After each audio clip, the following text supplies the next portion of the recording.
সবাইকে আবারও নতুন একটা ভিডিওতে স্বাগত। আবারও চলে আসলাম ক্লাস 9-এর অর্থাৎ নবম শ্রেণীর তৃতীয় থার্ড চ্যাপ্টার যেটা সেকেন্ড সামেটিভে আছে সেখানকার কিছু উল্লেখযোগ্য বিষয় নিয়ে আলোচনা করতে।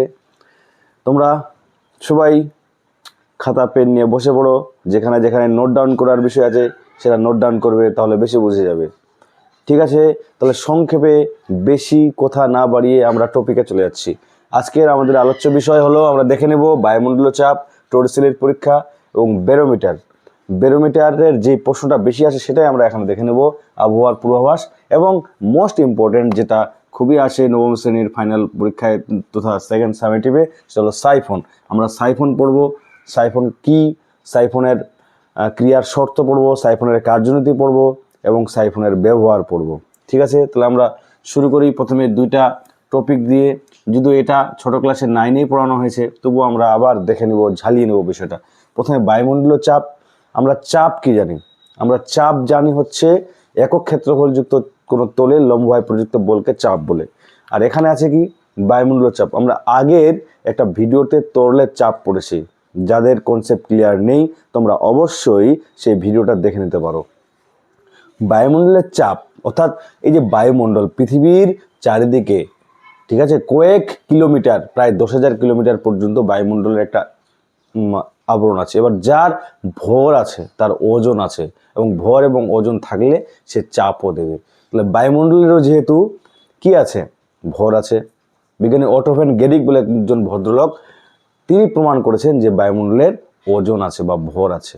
তাহলে যার ভর আছে তার কি আছে, তার চাপও আছে। তাহলে সেটা আমরা বায়ুমণ্ডলের চাপকে কীভাবে সংজ্ঞায়িত করতে পারবো? ভূপৃষ্ঠে সংলগ্ন কোনো বিন্দুর চতুর্দিকে একক ক্ষেত্রফলযুক্ত তলে বায়ুমণ্ডল যে চাপ প্রয়োগ করে তাকে বায়ুমণ্ডলীয় চাপ বলে। ঠিক আছে, প্রমাণ বায়ুমণ্ডলীয় চাপ কি আমরা এর আগের ভিডিওতে তার সংজ্ঞা দিয়েছি, তার এসআই এবং সিএস পদ্ধতিতে মান লিখে নিয়েছি, এবং বারে এবং টোরে কত সেটাও আমরা দেখেছি। এবার আমরা জানবো টরিসেলি যে পরীক্ষাটা করেছিল, একটা বেসিক পরীক্ষা যার সাহায্যে আমরা বায়ুমণ্ডলের চাপটাকে নির্ণয় করতে পেরেছি, সেটা দেখবো। টরিসেলি কি করেছিল? টরিসেলি করেছিল কি, একটা পাত্র নিয়েছিল, সেই পাত্রে ছিল পারদ। কি ছিল? এখানে ছিল পারদ। এবং মোস্ট ইম্পর্টেন্টলি যেটা নিয়েছিল, এক মুখ খোলা একটা কাঁচের নল। এক মুখ খোলা একটা কাঁচের নল। এটা এক মুখ খোলা কাঁচের নলের দৈর্ঘ্য কত? 1 মিটার বা 100 সেন্টিমিটার। 100 সেন্টিমিটার দৈর্ঘ্যের একটা কাঁচ নল নিয়েছিল, যার মুখটা এক মুখ খোলা। এবার সে কি করলো, এই খোলা মুখ দিয়ে এখানকার পারদ দ্বারা এটাকে পূর্ণ করলো। পারদ দ্বারা পূর্ণ করার পরে সে কি করলো, সে হচ্ছে এই যে পাত্র, এই পাত্রের মধ্যে উপুড় করে বুড়ো আঙুল দিয়ে চেপে ধরলো। চেপে ধরে সে পারদের মধ্যে সেটাকে, এখানে খোলা মুখ যেটা ছিল অর্থাৎ পারদ প্রবেশ করলো, এবার খোলা মুখ যেটা সেটা হচ্ছে পারদে ডুবিয়ে দিল। বোঝা গেল কি বললাম? বিজ্ঞানী টরিসেলি 1 মিটার লম্বা অর্থাৎ প্রায় 100 সেমি দৈর্ঘ্যের একটি এক মুখ খোলা কাঁচ নল নিল। সেই কাঁচ নলের মধ্যে দিয়ে পারদ দ্বারা পরিপূর্ণ করলো, বুড়ো আঙুল দিয়ে চেপে ধরলো খোলা মুখটি, উপুড় করে সে পারদের পাত্রের মধ্যে প্রবেশ করালো। এবার যখন আঙুলটা সরিয়ে নিল, দেখা গেল কি, যে ভূমি থেকে 76 সেমি পর্যন্ত এই পারদ থেমে গেল, নিচে নামলো না। 76 সেমি পর্যন্ত এই পারদ আটকে থাকলো, এই জায়গা থেকে নেমে আসলো, কিন্তু আর নিচে নামলো না। এর কারণটা কি? এর কারণ তিনি এই পরীক্ষাটি বিভিন্নভাবে করেন। নলটিকে হেলিয়ে দেন, তবুও দেখা যায় যে এই মাথা পর্যন্ত কি যেতে পারে পারদ, কিন্তু ভূমি থেকে তার উচ্চতা 76 সেমি। পাতলা নল, সরু নল, মোটা নল যা নিয়ে পরীক্ষা করছেন, সরু নল নিয়ে পিস্টুটানের জন্য আমরা যদিও এরপরে চ্যাপ্টারে কিছু পরে আমরা পিস্টুটান পড়বো, পিস্টুটানের জন্য একটু হয়তো উচ্চতা বেড়েছে, কিন্তু মোটা পাতলা যাই নিক না কেন দেখতে পাচ্ছি যে 76 সেমি পর্যন্ত হচ্ছে পারদেশে আটকে থাকছে। তাহলে এই পর্যন্ত আটকে থাকলো কেন? এর ব্যাখ্যায় টরিসেলি বলেন যে বায়ুমণ্ডল তো চাপ দিচ্ছে, বায়ুমণ্ডল তার ওজনের জন্য চাপ দিচ্ছে, নিচের দিকে বায়ুমণ্ডল এখানে চাপ দিচ্ছে, সেই চাপটা কি হচ্ছে, সঞ্চালিত হয়ে হচ্ছে এখানে আটকে থাকছে। বুঝতে পারলাম? এবার কি হচ্ছে, এই জায়গায় আটকে থাকার কারণ কি? কারণ বায়ুমণ্ডলের চাপ যা দিচ্ছে আর তরলের ওজনের যে ওজন, সেটা দুটো সমান হওয়ার জন্য এই জায়গাটায় ব্যালেন্স হয়ে আটকে থাকছে। এরপরে তিনি সিদ্ধান্তে আসেন যে বায়ুমণ্ডলের চাপ 76 সেমি পারদ স্তম্ভের চাপের সমান। তিনি আরও কতগুলো কথা বলেন। এই যে শূন্যস্থান, এটা কি? এটাকে বলে টরিসেলির শূন্যস্থান। এই জায়গাটাকে বলে টরিসেলির শূন্যস্থান। টরিসেলির শূন্যস্থান মনে রাখবে, শর্ট প্রশ্ন হতে পারে, তোমাদেরও হতে পারে, না আর কিছু নেই। টরিসেলির শূন্যস্থানে কি আছে? টরিসেলির শূন্যস্থানে মনে রাখবে পারদের বাষ্প আছে, পারদ বাষ্প আছে। তাহলে বুঝে গেল। তাহলে আমরা বায়ুমণ্ডল চাপ পড়লাম, টরিসেলির পরীক্ষা পড়লাম, ঠিক আছে। এরপরে আমরা চলে যাব নেক্সট পার্টে। আমরা যেটা পড়লাম, বায়ুমণ্ডলের চাপ পরিমাপক যন্ত্রের নাম কি? সেটা হচ্ছে বেরোমিটার। বেরোমিটার হলো কি? একটা বিশেষ যন্ত্র যার সাহায্যে আমরা কি করতে পারি? সূক্ষ্মভাবে বায়ুমণ্ডলের চাপকে পরিমাপ করতে পারি। এর সূক্ষ্মভাবে পরিমাপ করার জন্য একটা উন্নত বেরোমিটার কি বলে 14 বেরোমিটার বা নিস্তর বেরোমিটার, বিভিন্ন ধরনের বেরোমিটার হয়। 14 বেরোমিটারে যদি বেশি ব্যবহার হয়, তো যে পরীক্ষায় যে প্রশ্নটা আসে সেটা আমরা এখন বেশি করে আলোচনা করব, যে বেরোমিটার এর সাহায্যে আবহাওয়ার পূর্বাভাস কি করে পাওয়া যায়? আবহাওয়ার পূর্বাভাস নির্ণয়। আমি পয়েন্টগুলো লিখে নিয়ে তারপর বোঝাচ্ছি। আমরা দেখে নেব বেরোমিটারের পাঠ যদি দ্রুত হ্রাস পেলে কি হয়, ধীরে ধীরে হ্রাস পেলে কি হয়, ধীরে ধীরে বৃদ্ধি পেলে কি হয়, দ্রুত বৃদ্ধি পেলে কি হয়। বেরোমিটারের যে আমার যে স্কেল, সেখানে আমরা পাঠ হচ্ছে হ্রাস পায় এবং বৃদ্ধি পায়, তাই তো। বায়ুমণ্ডলের চাপ আমরা বাড়ছে না কমছে, সেটা কার সাহায্যে মাপে? বেরোমিটারের সাহায্যে। এবার বেরোমিটারের পাঠের দিকে আমি লক্ষ্য করলেই আমরা আবহাওয়ার পূর্বাভাস দিতে পারবো। কি? যদি দ্রুত হ্রাস পায়, অর্থাৎ হ্রাস পাওয়ার কারণ কি? এখানে আরেকটা বিষয় মনে রাখতে হবে, যে হচ্ছে আর্দ্র ও শুষ্ক বায়ু, আর্দ্র বায়ু ও শুষ্ক বায়ু কার ওজন বেশি? মনে হচ্ছে যে আর্দ্র বায়ুর ওজন বেশি, কিন্তু না। আর্দ্র বায়ু মানে জলীয় বাষ্প আণবিক ওজন হচ্ছে 18, আর শুষ্ক বায়ু মানে হচ্ছে নাইট্রোজেন ও অক্সিজেন। নাইট্রোজেন হচ্ছে 28 আর অক্সিজেন হচ্ছে 32, আণবিক ভর বেশি। তাহলে শুষ্ক বায়ুর কি হয়? তুলনামূলক ওজনটা বেশি হয়, এটা মাথায় রাখতে হবে। জলীয় বাষ্প, শুষ্ক বায়ু, এই যে শুষ্ক বায়ুতে যদি জলীয় বাষ্প এসে যদি সেই জায়গাটা অধিকার করে, তাহলে কি হয়? আর্দ্র বায়ুর হালকা হয়ে যায়। হালকা হয়ে গেলে আমার কি হবে? আমার বেরোমিটারের পাঠ হ্রাস পাবে। বুঝতে পারলাম বিষয়টা, যে আর্দ্র বায়ু ও শুষ্ক বায়ুর যে বিষয়টা আছে। শুষ্ক বায়ু সাধারণত বাতাসে থাকে, এবার কখনো জলীয় বাষ্প বাড়ে, কখনো কমে। জলীয় বাষ্প বাড়া মানে বেরোমিটারের পাঠ কমে যাওয়া। হঠাৎ যদি কমে যায়, তার মানে কি? বিস্তীর্ণ অঞ্চল জুড়ে নিম্নচাপের সৃষ্টি হয়েছে। তাহলে কি হতে পারে? সেখানে ঝড় হতে পারে, ঝড়ের পূর্বাভাস। ঠিক আছে, বুঝতে পারলাম। তাহলে ঝড়ের পূর্বাভাস কি? যদি বেরোমিটার পাঠ কমে যায়, তাহলে আমার ঝড় হতে পারে। ঠিক আছে। ধীরে ধীরে হ্রাস পেলে কি হবে? বিস্তীর্ণ অঞ্চল জুড়ে জলীয় বাষ্প আমার গ্রাস করছে, জলীয় বাষ্প আসছে, তার মানে কি? বৃষ্টির সম্ভাবনা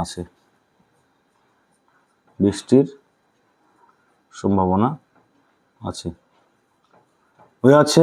তাহলে ঝড় হতে পারে, ঝড়ের সঙ্গে বৃষ্টি হতে পারে অবশ্যই, কিন্তু ধীরে ধীরে পেলে এটা মুষলধারে বৃষ্টি এবং ভারী বৃষ্টির সম্ভাবনাকে বোঝায়। এবার বৃদ্ধি পাচ্ছে, ধীরে ধীরে বৃদ্ধি পাচ্ছে মানে কি? সেই আর্দ্র বায়ু সরে গিয়ে শুষ্ক বায়ু গ্রাস করছে, ফলে আবহাওয়া কি হবে? শুষ্ক ও পরিষ্কার হবে, আবহাওয়া শুষ্ক ও পরিষ্কার হবে। এবং দ্রুত বৃদ্ধি পেলে কি হবে? দ্রুত বৃদ্ধি পেলে, যদি বেরোমিটারের পাঠ দ্রুত বৃদ্ধি পায়, তার মানে কি হয়েছে? দ্রুত বৃদ্ধি পেলে শুকনো হাওয়া আসার সম্ভাবনা আছে। শুকনো হাওয়া হওয়ার পরিবহনের সম্ভাবনা আছে,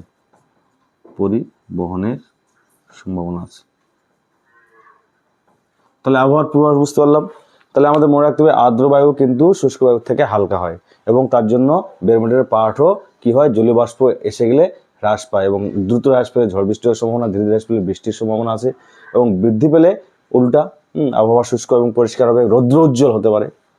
এবং দ্রুত যদি বৃদ্ধি পায়, তার মানে মনে করতে হবে কি? যে বিস্তীর্ণ অঞ্চল জুড়ে একটা শূন্যতার সৃষ্টি হয়েছে, এবং দ্রুত শুষ্ক বায়ু, আশেপাশে শুষ্ক বায়ু এসে সেটা গ্রাস করবে।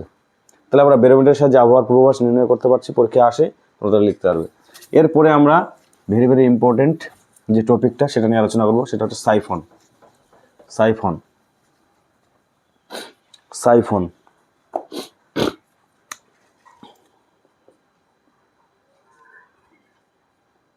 সাইফন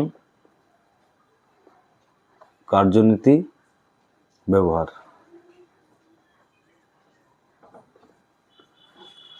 সাইফন কি? সাইফন হচ্ছে একটা ইউ আকৃতির নল।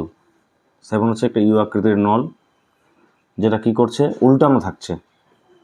সাইফন হলো একটা ইউ আকৃতির নল, যেটা কি করছে, তুলনামূলক উঁচু স্থান থেকে নিচু স্থানকে আমরা তরলকে স্থানান্তর করতে পারছি। এটা উঁচু স্থানের পাত্র থেকে নিচু স্থানের পাত্রে তরলকে স্থানান্তর করতে পারছি এ বি সি ডি পথ দ্বারা। বোঝা গেল?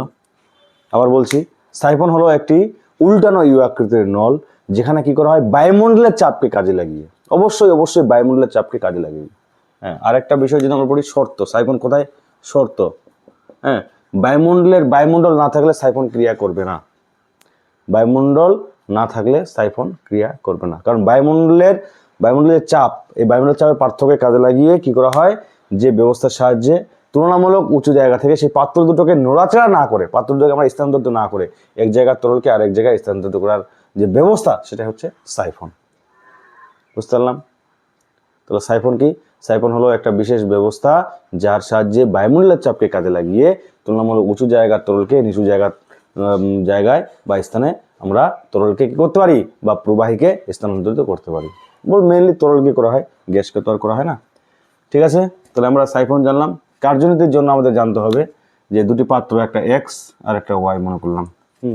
এক্স ও ওয়াই হলো দুটি পাত্র। ঠিক আছে, আর ইউ আকৃতির নলটা কি? এ বি সি ডি হলো উল্টানো ইউ আকৃতির নল। উল্টানো ইউ আকৃতির নল বা পাইপ। এটা কি দিয়ে তৈরি হয় তোমরা আরো ডিটেলসে লিখতে পারো, কাঁচ দিয়ে হতে পারে। এবার এই যে তোমার যে প্রথম পাত্র এক্স পাত্রে যে এ বি সমান H1 উচ্চতা বিশিষ্ট।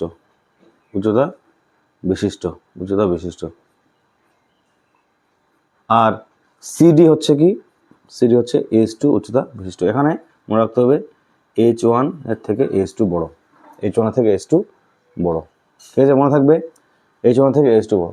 তাহলে এবার এ থেকে বি, বি থেকে সি। এবার এই যে বি আর সি, এই দুই বিন্দুতে আমাদের, আচ্ছা এখানে আরেকটা কতগুলো জিনিস লিখতে হবে। এখানে বায়ুমণ্ডলীয় চাপের মান, বায়ুমণ্ডলীয় চাপ একটা সব জায়গায় সাধারণ বিষয়, বায়ুমণ্ডলীয় চাপটা সব জায়গায় সমান। বায়ুমণ্ডলীয় চাপের মান কত? বায়ুমণ্ডলীয় চাপ হচ্ছে, ধরে নিলাম P0। তরলের ঘনত্ব, যে তরলটা স্থানান্তরিত হবে, যে তরলটা আছে এখানে, সেটা রো ঘনত্বের মনে করলাম। এখানে রো ঘনত্বের তরল আছে, তরলের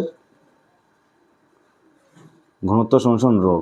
আর অভিকর্ষজ ত্বরণের মান কত? অভিকর্ষজ ত্বরণ হচ্ছে সমান জি।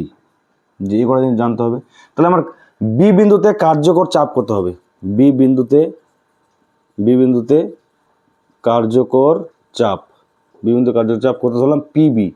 পিবি সমান বায়ুমণ্ডলের চাপ আছে, সেই সঙ্গে এই জায়গায় বায়ুমণ্ডলের চাপের থেকে এই যে তরলটা, সেটা কি করছে, সেটা হচ্ছে উপরে এই ওজনটার জন্য নিচের দিকে ক্রিয়া করবে। আমরা জানি ওজনটা নিচে ক্রিয়া করবে, সেটা কত? সেটা হচ্ছে H1 রো জি। আর সি বিন্দুতে কার্যকর চাপ কত হবে? পিসি সমান P0 মাইনাস H2 রো জি।